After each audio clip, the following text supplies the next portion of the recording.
जय Shri Ram. Income tax GST की दुनिया में आपका वेलकम है।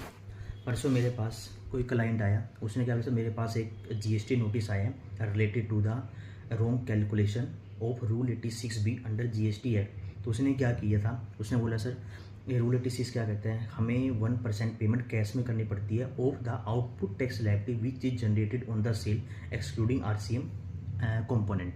ठीक है, तो उसमें क्या लिखा गया है कि जो आपकी टर्नओवर ली जाएगी that will be taken only for the taxable turnover excluding the exempt supply and zero rated supply. तो उसने क्या किया था, जो टैक्सेबल टर्नओवर थी इंडिया में वो सपोज करो वो थी उसकी 1 करोड़ रुपये, उस पर 18 लाख का जीएसटी बनता था।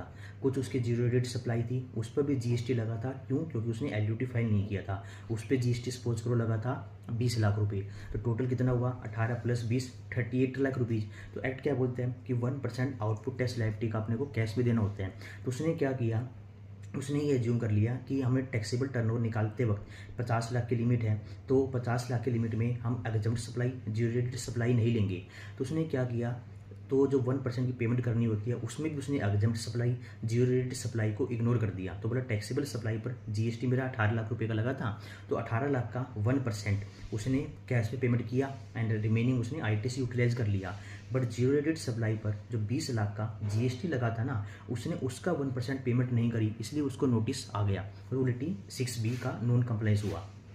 अब रूल 86 बोलता है क्या, मैंने उसको समझाया कि जब हम टैक्सेबल टर्नओवर निकालेंगे, जो 50 लाख की लिमिट है उसमें बोला गया 50 लाख की लिमिट चेक की जाएगी only for the taxable turnover. आपकी एग्जम्प्ट सेल भी है, जीरो रेटेड सप्लाई भी है, वो 50 लाख की लिमिट में काउंट नहीं करनी। बट जब हम 1% ऑफ आउटपुट टैक्स लायबिलिटी का 1% निकालेंगे, उसमें टोटल आउटपुट टैक्स अपने को लेना है। टैक्सेबल टर्नओवर की उस पर जीएसटी लगा, एग्जम्प्ट पे तो जीएसटी लगता नहीं है। जीरो रेटेड सप्लाई है उस पर भी अगर कोई जीएसटी है तो उसका भी आपको 1% कैश में देना है। तो ये उससे क्या हो गई थी, मिसअंडरस्टैंडिंग हो गई थी और रूल उसने अच्छे से नहीं पढ़ा था, इस वजह से उसको नोटिस आ गया।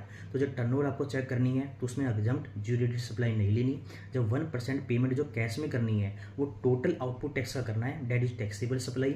जीरो रेटेड सप्लाई आपने की, अगर उस पर जीएसटी लगा तो उसका भी आपको 1% गवर्नमेंट को कैश में देना होता है। जीरो रेटेड सप्लाई के केस में आप पूरा इनपुट यूज नहीं कर सकते, 1% पेमेंट कैश में मैंडेटरी है। तो इस चीज़ का उसको नोटिस आया था, तो अप्लाई बना के हमने सबमिट कर दिया है। तो 1% उसे पेमेंट कैश में कर दी है, बाद में जो भी सेटलमेंट है वो होता रहेगा, तो इसलिए उसका केस क्लोज हो गया। तो ये आपको ध्यान रखना है कि 1% पेमेंट आपको टोटल आउटपुट टैक्स ही करनी है और इसमें आरसीएम का 1% कैश में नहीं देना, क्योंकि आरसीएम आपकी सेल नहीं होती, वो आपकी परचेज होती है, उस पर तो 100% पेमेंट कैश में जाती है। इससे रिलेटेड कोई भी डाउट हो तो आप कमेंट करके पूछ सकते हो। Thank you.